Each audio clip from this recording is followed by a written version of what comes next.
11h38, iniciando a conversa de redação, participação do Eduardo Costa e do Júnior Moreira. E a sua opinião também, ouvinte Tatiaia, pelo WhatsApp do jornalismo, 99996-7074. No 99996-7074, você manda pra gente a sua mensagem de áudio, de texto aqui. Aqui é texto com a sua opinião. Não se esqueça de colocar o seu nome, o bairro ou a cidade onde você está falando, tá certo? 99996-7074. Antes de entrarmos nos temas específicos aqui da conversa de redação, vamos chamar o Oswaldo Diniz, que ele vai atualizar essa questão do sumiço de 90 doses da Coronavac no posto de saúde Salgado Filho, Oswaldo. Pois é, Eustáquio, agora 8h39, a gente teve acesso ao boletim de ocorrência que traz as seguintes informações. 105 frascos da vacina foram encaminhados na última sexta-feira da Regional Oeste para o posto de saúde Salgado Filho. Foram 4 caixas com 20 frascos, uma caixa com 16, 9 frascos avulsos. O imunizante foi colocado em um saco com apenas um nó, sem lacre, para ser armazenado em uma câmara fria. Foi feito o transporte e quando chegou esse material foi conferido somente a temperatura e não a quantidade.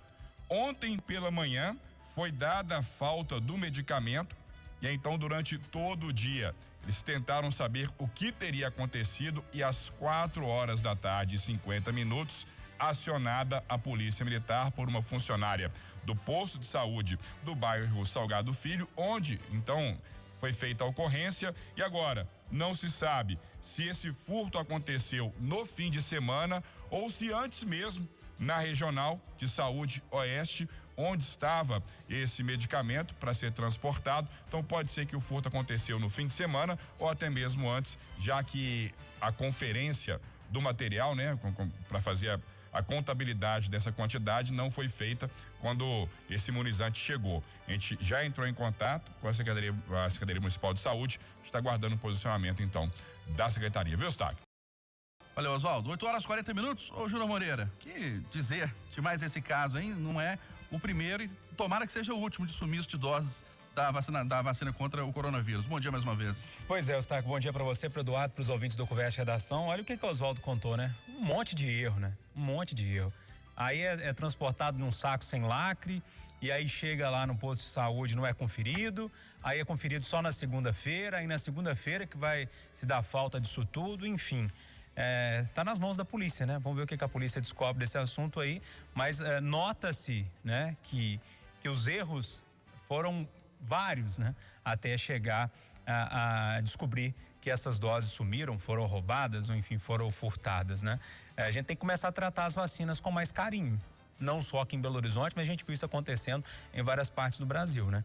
Os funcionários que receberam e não conferiram precisam ser chamados para conversar, a pessoa que transportou, quem liberou essas vacinas lá na regional, enfim, é um caso muito estranho que precisa ser analisado com muita calma também.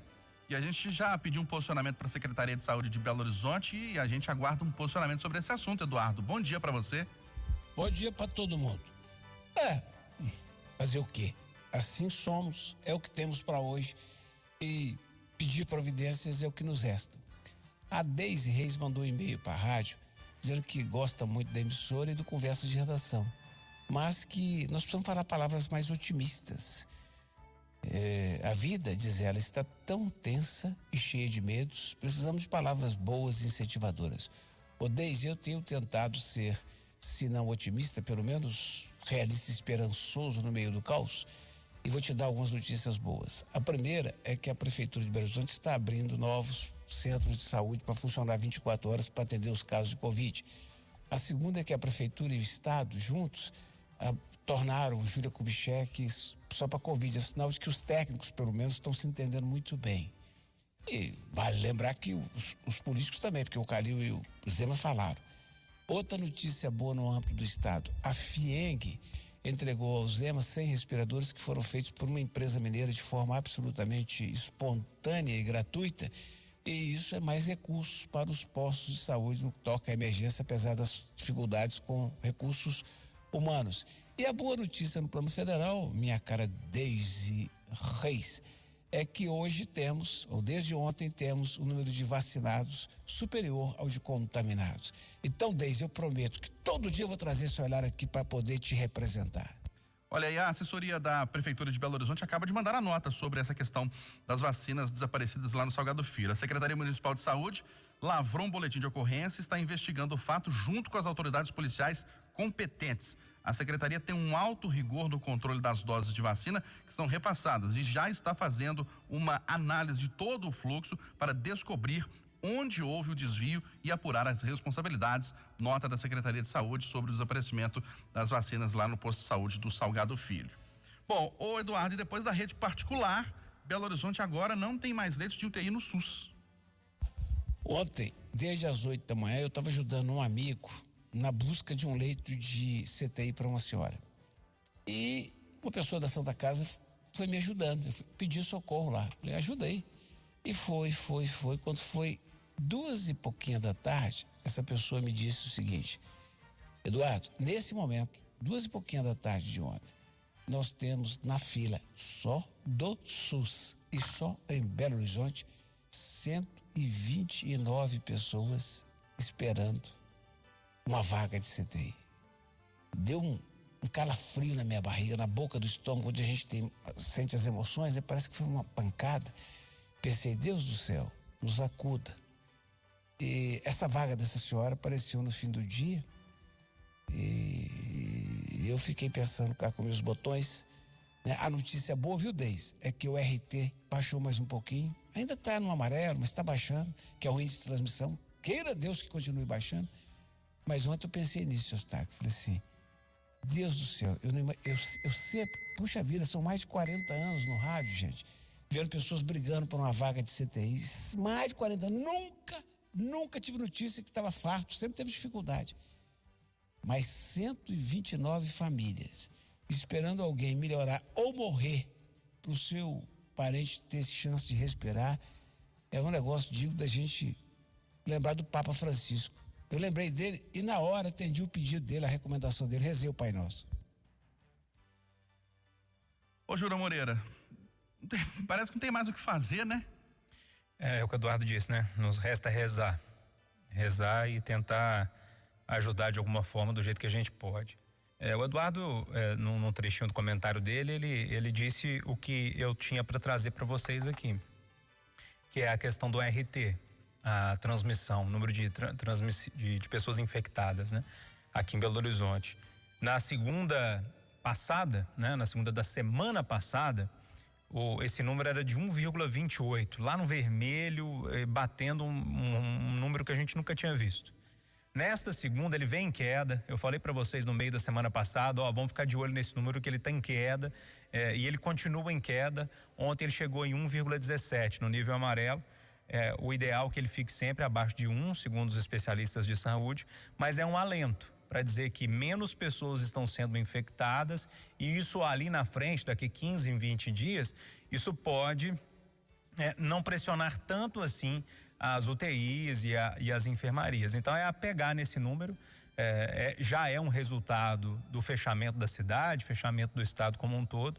Esse número vai caindo, menos pessoas infectadas, menos pessoas nas enfermarias, menos pessoas na UTI. Eu gosto de repetir isso sempre aqui, porque é um sistema que a gente aprendeu a analisar já tem um tempo nessa pandemia. E a boa notícia do dia, se é que tem uma boa notícia no meio dessa história toda, é que esse índice vem caindo, e esse índice caindo é uma boa notícia daqui a uns dias. Demora um pouco, né? Os leitos serem liberados, mas pelo menos estão chegando menos pessoas para serem internadas, e a gente torce para que isso aconteça e que a situação fique um pouco melhor daqui a alguns dias. E guardadas as devidas proporções da comparação com a doença, né? Com a gravidade da doença, a redução do RT, né? Que é o índice de transmissão, não significa, que beleza, já estamos resolvendo o problema, vamos fazer festa, vamos sair, não. Não tem que baixar a guarda, não, hein? Mesma coisa em relação à dengue. Quando a fase pior passa, né? No meio do ano, quando não tem tanto calor assim, não tem chuva, as pessoas falam assim, não, a situação tá boa, eu não vou mais evitar água parada, não. Não, tem que evitar água parada o ano inteiro para evitar a dengue. A mesma coisa em relação ao Covid-19, né? Porque os índices estão melhorando, que a gente vai abusar, não é mesmo? Ô, Eduardo, demora na posse do novo ministro da Saúde, deixa governadores e secretários perdidos. Eu todos os dias peço a Deus para não me deixar cometer injustiças. Já falei isso aqui várias vezes, para não caluniar e tal. E peço a ele lucidez, para não parecer aquele cara que está pegando o pedestre daquela autoridade. E no que toca ao presidente da República, eu tomo mais cuidado e peço mais a Deus, porque tem um sentimento de quem gosta muito dele, de que a imprensa, na sua esmagadora maioria, é contra ele, quer a queda dele, quer um golpe, quer que ele seja substituído, essas coisas todas. E eu, que já disse N vezes, não votei nele, torço sinceramente por ele. Estou certo de que o Brasil não merece sofrer mais com o negócio de impeachment, ou seja, ele vai até o final do mandato dele, tem chances reais de ser reeleito, e se for, eu vou respeitá-lo, embora ele não vai contar com o meu voto de novo. Mas, enfim, é espantoso o quanto o presidente dificulta da gente não falar mal dele.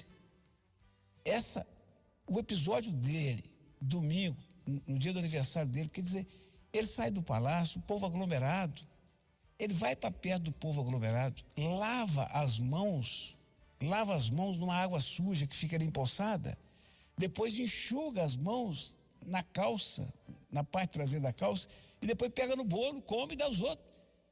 Aí eu fiquei olhando assim, gente, bom, se eu fizer isso na minha casa, não é perigoso para mim, mas é o chefe da nação. Ah, mas é porque ele é espontâneo. Tá, vamos ao que interessa, que é a substituição do ministro.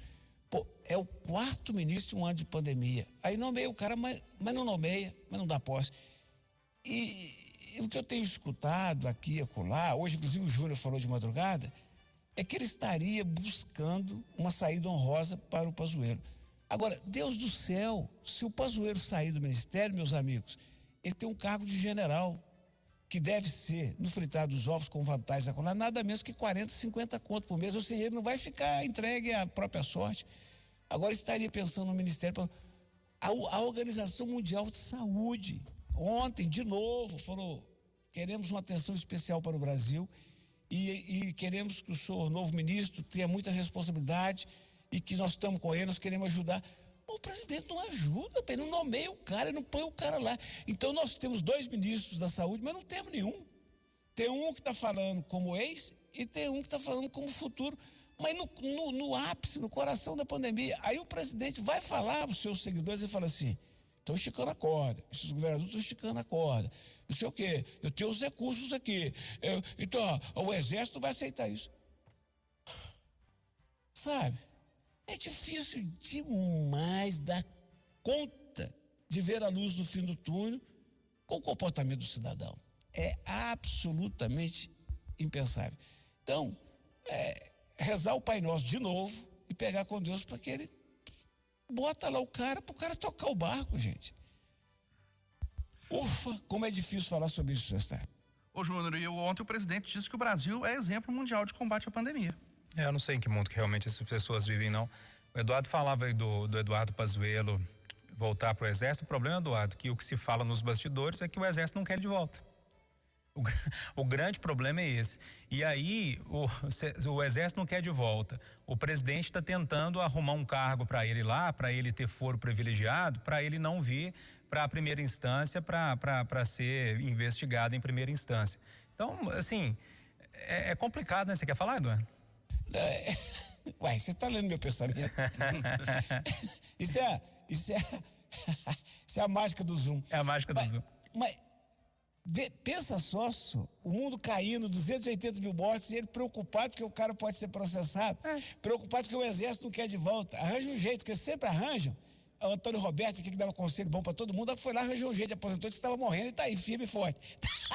Arruma um jeito e aposenta o homem. Agora, já aposentam tantos aí, né? Agora, essa outra, inacreditável. Como é que chamava aquele da educação que praticamente fugiu do Brasil, Júnior? Vai entrar. Como é que você aguenta um trem desse, Júnior?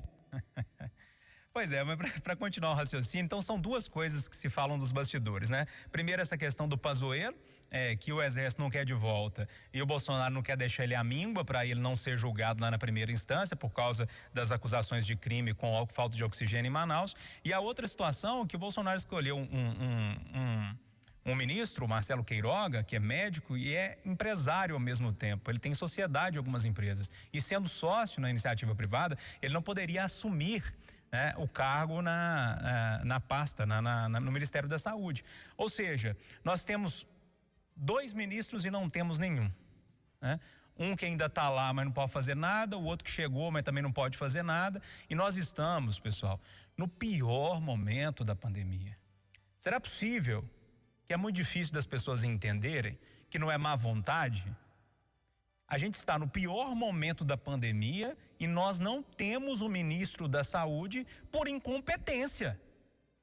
Por incompetência. Primeiro, por tentar segurar uma investigação, levar para o Supremo, e depois porque escolheu um ministro que não pode tomar posse. Vejam só aonde chegamos. No momento que temos quase 3.000 mortes ao dia, uma coisa horrorosa, filas e filas nas UTIs, nós não temos uma coordenação nacional partindo do Ministério da Saúde. O que a gente pode esperar num país como esse? O quê? Não sei. Ô, Júnior, sim, Eduardo. Deixa eu dar o contraponto. O Zema foi surpreendido, como eu fui, você foi, nós todos foi para essa questão das vacinas indevidas. Não vou dizer que são irregulares. Eu só vou me convencer disso mais adiante. O Zema foi surpreendido e teve que demitir o secretário Carlos Eduardo Amaral. Eu falei aqui com o coração doído, 8h40 da manhã, queria ser demitido. 3 da tarde, o Zema fez uma reunião com ele e o manteve no cargo. 9 da noite, o Zema viu que era impossível e o demitiu.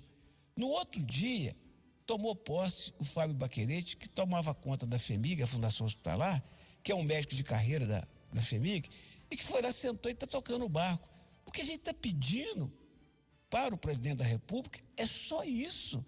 Porque vexames acontecem, erros acontecem, escândalos acontecem, mas pelo amor de Deus, faz o óbvio, coloca alguém que senta na cadeira e toca o barco. Não precisa ser o mais qualificado, não, é o mais adequado para o momento, seu Eustáquio. Pelo menos fazer, né, Eduardo? Pelo menos sentar, trabalhar e tentar dar uma coordenação nacional e um rumo para o nosso país, né? Porque já são quase 300.000 mortos. Ô, Júnior Moreira, a cidade de Coronel Fabriciano, no Vale do Aço, mantém o comércio aberto, apesar de decisão da justiça para fechamento. É outra briga também. Fecha, não fecha, fecha, não fecha, aí fecha, alguém entra na justiça. Eustáquio, para mim uma decisão errada, né, de manter a cidade aberta nesse momento que a gente está vivendo. Agora, se a prefeitura tomou essa decisão, basta, como diz Eduardo, rezar o Pai Nosso e pedir a Deus para que não faltem leitos quando os doentes precisarem deles, né? Tomara que não falte. Por quê, Eduardo? A gente sabe que temos que conciliar prevenção à saúde com o desenvolvimento da economia, mas o momento exige ajuda de todos, né? Colaboração de todos. Agora, esse prefeito, eu o respeito muito. Primeiro porque ele é médico. Segundo porque ele é corajoso, coisa que falta aos homens públicos.